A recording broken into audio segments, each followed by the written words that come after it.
Why is Starmer so unpopular? Labour at record poll low with Greens just 1 point behind. It was a headline that few expected to see just 16 months after Labour's landslide victory in July 2024. The euphoria that carried Sir Keir Starmer into Downing Street has given way to an atmosphere of crisis, disillusionment and uncertainty. According to the latest YouGov survey, Labour's support has collapsed to historically low levels, raising fundamental questions about Starmer's leadership and the direction of his government. Labour has hit its lowest ever poll rating with YouGov in a fresh blow to Sir Keir Starmer. The governing party has fallen to just 17% of the vote, some 10 percentage points behind Reform UK and just 1 point ahead of the Greens. It follows a torrid week for Sir Keir, in which Labour suffered a historic defeat at the Caerphilly by-election in Wales. The Caerphilly by-election proved to be a political earthquake. A constituency that had been a Labour stronghold for more than a century slipped through the party's fingers, signalling deep discontent even among its most loyal base. Lindsay Whittle for Plaid Cymru won the Caerphilly by-election with more than 47% of the vote. It marked Labour's first defeat in the area for 100 years, only securing 11% of the vote, with Reform coming second despite polls predicting the party would win.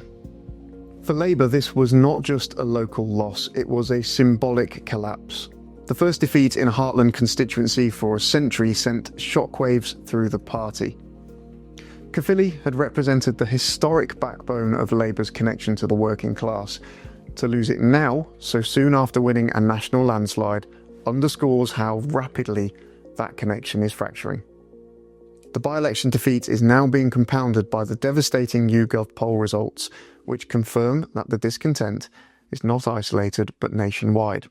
The YouGov poll suggests the government continues to hit new levels of unpopularity, amid reports the Prime Minister could face a leadership challenge within months. Labour is now polling with YouGov lower under Sir Keir than the Conservatives ever did under Rishi Sunak. The lowest Tory score recorded before the last election was 18%. Reform's 10-point margin over Labour is consistent with its commanding poll lead in recent months, although its 27% share is lower than its peak of 29% with YouGov in May. Meanwhile, Labour and the Tories are now tied for the first time since the general election.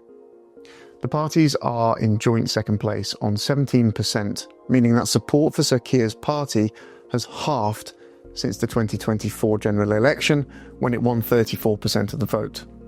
What makes this poll particularly alarming for Labour is the sheer speed and scale of the decline. Only 6 months ago, the party swept to power on a wave of optimism, promising stability after years of Conservative chaos. Yet now, Labour finds itself polling at the same level as the Tories, a party that had governed for 14 turbulent years and left office amid exhaustion, scandal and division.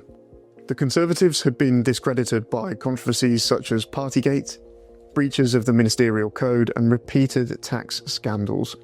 When they left office in 2024, the electorate seemed ready to turn the page.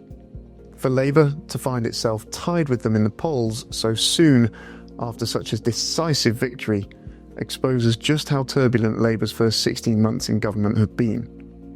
Among the defining moments of Labour's early troubles was the so-called Freebie Gate scandal, which saw several senior figures accused of accepting expensive gifts and hospitality from major corporate donors.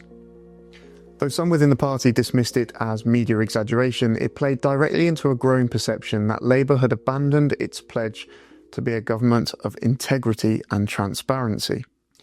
Then came the shock dismissal of Lord Peter Mandelson, one of Labour's key power brokers, following an internal investigation into allegations of inappropriate influence over government contracts. The move was particularly damaging because just a day earlier, on the 10th of September 2025, during Prime Minister's questions, Sir Keir had publicly expressed his full confidence in Mandelson. Does the Prime Minister have full confidence in Peter Mandelson? Mr. Speaker, let me start by saying the victims of Epstein are at the forefront of our minds. He was a despicable criminal who committed the most heinous crimes and destroyed the lives of so many women and girls.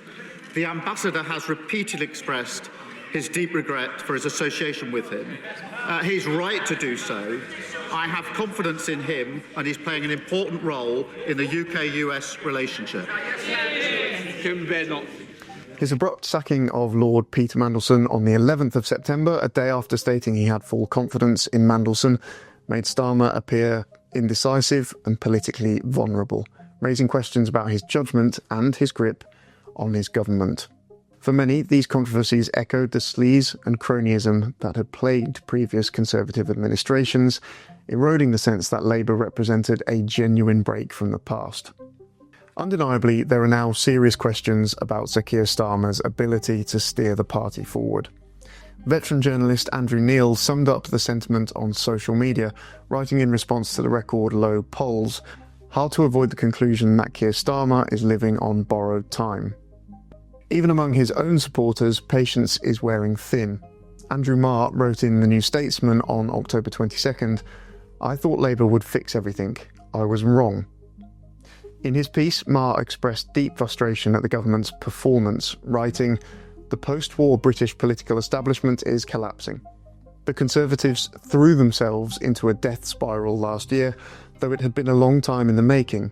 Now in government, Labour is heading in the same direction, corkscrewing downwards, touching 15 points in one recent poll, and hemorrhaging votes in every direction."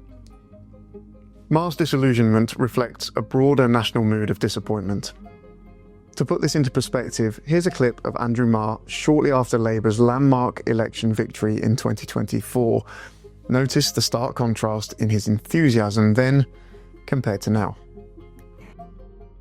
Just having a stable government that will be there for 5, maybe 10 years, who knows, but with sort of ordinary, down-to-earth, serious people talking like the rest of us in charge of the government, and a plan that doesn't shift very much for investment, is going to mean a wall of money coming into this country from around the world. When Labour first swept into power in 2024, Andrew Marr's tone was one of optimism and relief. Like many commentators and voters, he viewed Starmer's victory as a moment of national reset, an opportunity to restore competence, honesty and stability after years of Conservative turmoil. In that clip, Marr spoke with genuine belief that Labour could rebuild Britain's institutions, mend a fractured economy and deliver moral authority back to politics. His words reflected the mood of a country ready for change, one that placed immense faith in a new government promising integrity and renewal. But just a year later, that optimism has evaporated. Marr's enthusiasm has turned to exasperation as Labour's internal divisions, policy reversals, and collapsing poll numbers have left supporters feeling betrayed. Inside number 10, however, there remains a note of defiance. Officials close to the Prime Minister continue to insist that recovery is possible. Downing Street insists that Sir Keir Starmer will be able to turn the party's performance around before elections in May, which are seen as make or break for the Prime Minister.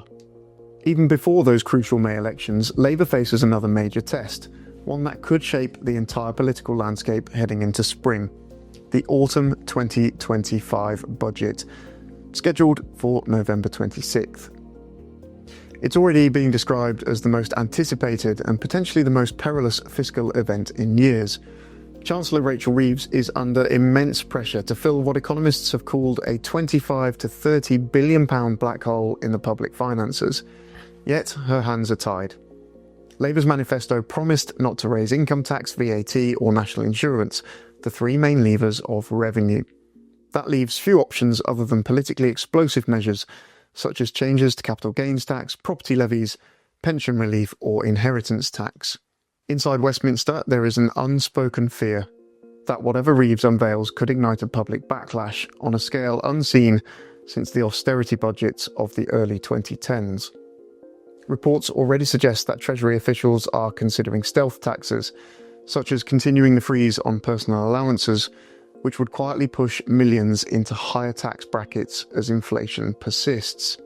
For a government already accused of breaking promises and losing touch with ordinary voters, such moves could be catastrophic. The narrative that Labour is just another tax and spend party is beginning to take hold, particularly among middle-income households and small business owners who once saw Starmer as a safe pair of hands. Every decision Reeves makes will have political consequences. Raise too little and the markets may lose confidence. Raise too much and voters will revolt. Either way, the autumn budget risks further eroding trust in Labour's economic competence. If the budget lands badly, triggering anger over tax rises, spending cuts, or both, it could set off a chain reaction of discontent that carries straight into the local and devolved elections. In that sense, the government doesn't just have to survive May 2026, it must first navigate November 2025 without imploding. For Starmer, the coming months are not simply about policy, they're about political survival. Those May elections will be critical. They'll serve as a national verdict on Starmer's first full year in power. Local and devolved contests across the UK, including the Senate elections in Wales and council races in England, will test whether Labour can stop the bleeding or whether the downward spiral will accelerate. For a government that was elected with overwhelming public support just over a year ago, the stakes could not be higher. If Labour performs badly, the calls for a leadership challenge will likely become deafening. Starmer may find that the coalition that propelled him into office has fractured beyond repair. With reform surging among disillusioned working-class voters, the Greens capturing the progressive left, and the Liberal Democrats reclaiming the political centre. The question haunting Westminster now is not just why Keir Starmer is so unpopular, but whether he can survive the months ahead. The May elections may not only decide Labour's future, but also determine whether Britain faces yet another chapter of political instability. For a Prime Minister who once promised to bring calm and competence, the storm is now directly overhead.